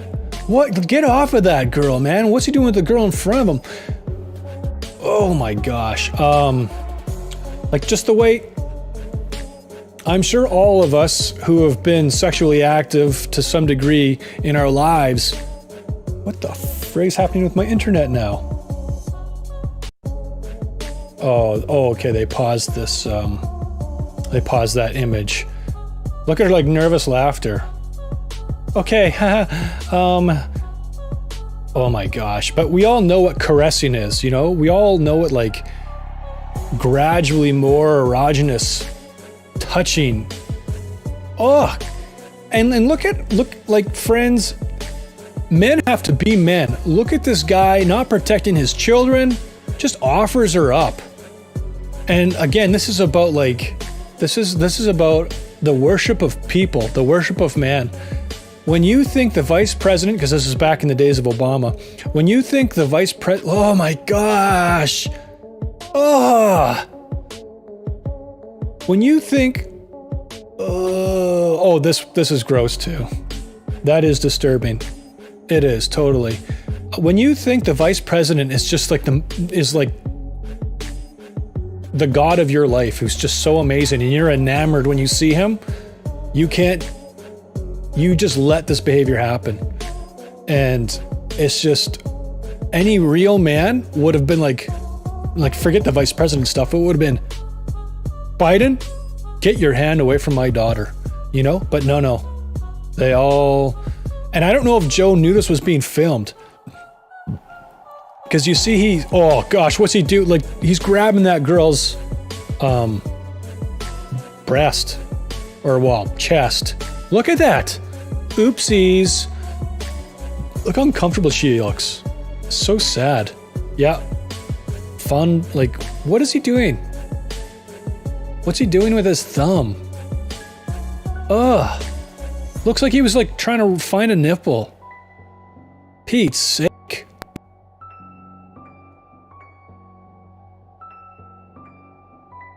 And you can see him in like the longer ones, like where he presses himself into every group of people. If you have them as role models, maybe yes, but any person who doesn't submit to a celebrity will only be affected for at most a week, when their fame will disappear and they will not matter for a while. Yeah, the problem is, Mino, like I said, people, as you're watching in this video, these people are so enamored that they cannot stop this guy. If you don't see that, well, I'm sorry, but I don't know how you don't see that. They listen to these people, they worship these people, they accept everything they say, and they let them get real affectionate with their kids. Like, if I was the guy, I would be standing by Joe with my family off to the side. And you gotta understand, they're all lined up to get in this photo, okay? So you're seeing this going on ahead of time. So you have time to assess and then formulate a plan. And you say, all right, no, everyone's gonna be standing on this side. And that's just the way it's gonna be. I don't know if he knows, like, you can see him again and again. He's talking to the camera people and he'll be good for the camera shot. And then it's right back to being creepy Joe Biden. And so, right back to being creepy Joe Biden. And yeah, it's all caught on camera. I'm not sure if he knew the camera was going on. This jerk is so confident of being untouchable that he does not even hide it. Exactly. It's the same with Epstein. It's the same with all of them. They just, whatever they want to do and get away with it. And it gives them a bit of a thrill, gives them a bit of a high. How much longer is this? Hopefully everyone's seen enough, like, to know this dude's got some real issues. So, creepy Joe Biden hair sniffing compilation. Here's another one. Biden touching girls compilation. This one's 12 minutes, so it's all of the more raw footage that was then taken to be in that other video. And it's him talking and stuff. You can actually hear him. All right, come on, slide in here. Thank you. Maggie, do you want to come over here? Come on. Why would you offer your daughter up to Biden? Make me look better, okay? There we go.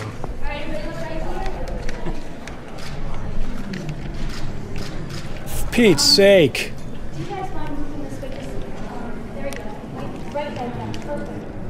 But yeah, like, he presents himself as the most dominant person, and he's super bossy. He's not humble. He's not a good leader. He's not kind. He's not meek.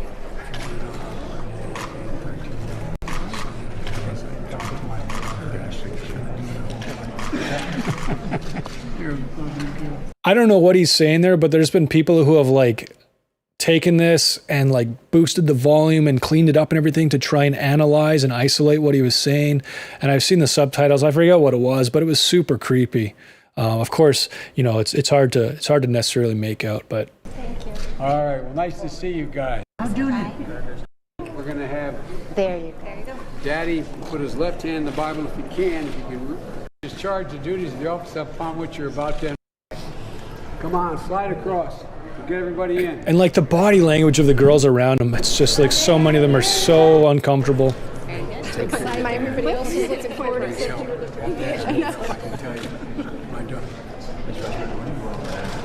to Dear Lord. You get right in the middle here with us, okay? And he asked them all their names, or I mean all their ages. He's constantly asking, oh, how old are you? Oh, how old are they? Oh, and it's just like, it's like that Jerry Hawes guy in his Twitter post about the Russian duet or whatever pop group that was coming to the area, and come out and hear the show, or hear this group. One's 17, one's 18. It's like. Sister, what's your name? Hey, Annie, how old are you? How old are you? I'm 23. Hey, man, how are you? I'm David. Hey, David, how are you?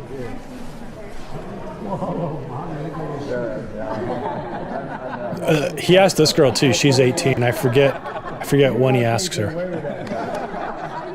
again. Good to see you. I love the picture. Thank you. Thank you so much. Well, how are you, sis? Yeah. All right, we got up top. Get that little girl up in front of me. The guys away. Hey, Charlie. It's just so bizarre. Like, and the fact that people would vote for this guy just because they hate Trump so much tells you the state of society that we're in. Imagine this person becomes the U.S. president. Oh, I know. There exists. So goodbye, fellas. Yep. All right. See you, Joe Biden. Oh, for Pete's sake. Black and white young girl. There it is. What are you looking at there, Joe? Here, let's see if I can blow this up.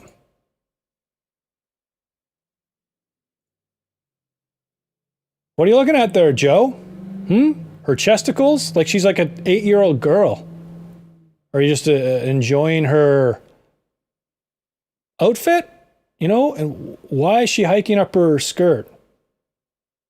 This is, of course, back in like the 70s or something when Joe was much younger, but still a deviant person, obviously. And so, yeah, friends, he came out, did that little apology short, and people were like, oh, okay, well, that's good. But because they don't know what's really going on. They don't know what's really going on. So one guy that I've been watching on Facebook, I watch all of his videos, and he is really thorough in his investigation. Now, mind you, he's getting his info from other investigators, and he's just piecing it together. But when I first started watching him, he was still looking at what are called blinds in Hollywood. A Hollywood blind item is basically like a piece of hot gossip or something, but it's not gossip. It's not like made up and contrived.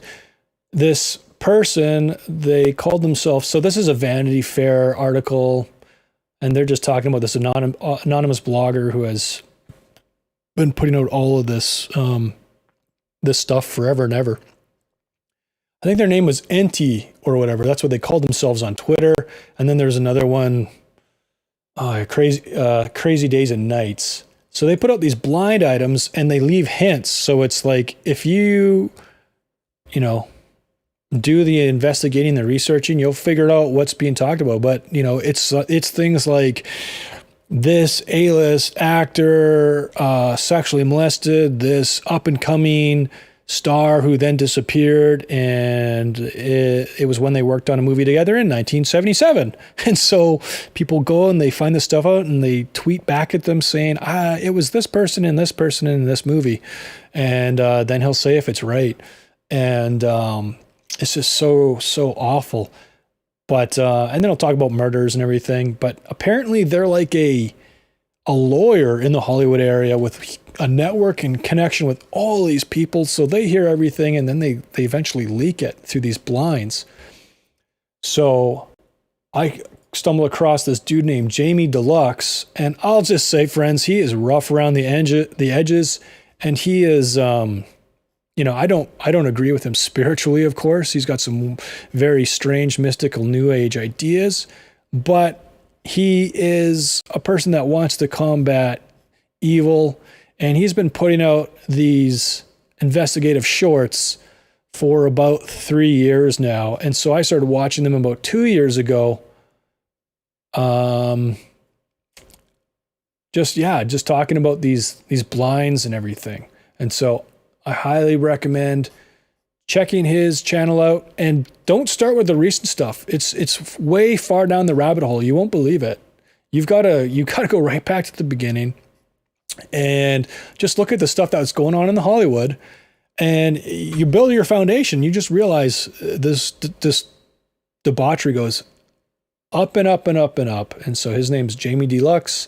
And recently what he's been doing is just like taking citations out of audiobooks by more professional researchers who, they're not conspiracy theorists in the way of just making stuff up and trying to, connect dots that aren't there.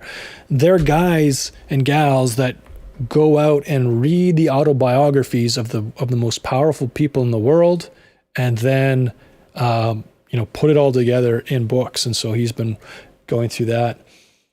Onishan says, now imagine this, okay, and don't forget Joe Biden blackmailing the Ukraine, but somehow media accusing Trump and not a single word about Biden, although there's audio material available. Yeah, exactly. People are all upset about something that happened on Chimera. Trump did this, oh, he's so bad.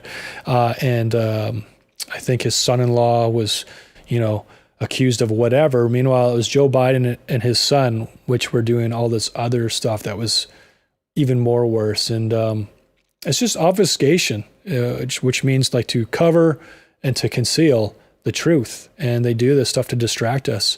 But we're going to learn more about why people hate Trump so much as we move along. Next week, we're going to be looking at a so-called Dr. Alfred Kinsey. You've possibly heard of the movie Kinsey. It's all about sex, or Let's Talk About Sex. Kinsey was one of the most influential people in the last century as to where our sexual morality has gone in our Western society. He released so-called research about the human sexual behavior and that of men and then of women. We're going to find out, though, that he had an agenda to demoralize society and drag everyone into depravity. His polling was all purposefully skewed. He didn't care. He wanted the results that he got.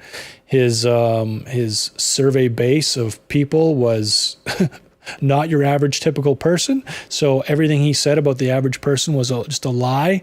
And he also got so much of his research from pedophiles and other deviants. And he was basically complicit in that. So we're going to look again at some official documentaries about this. And so that's all I got for everyone tonight.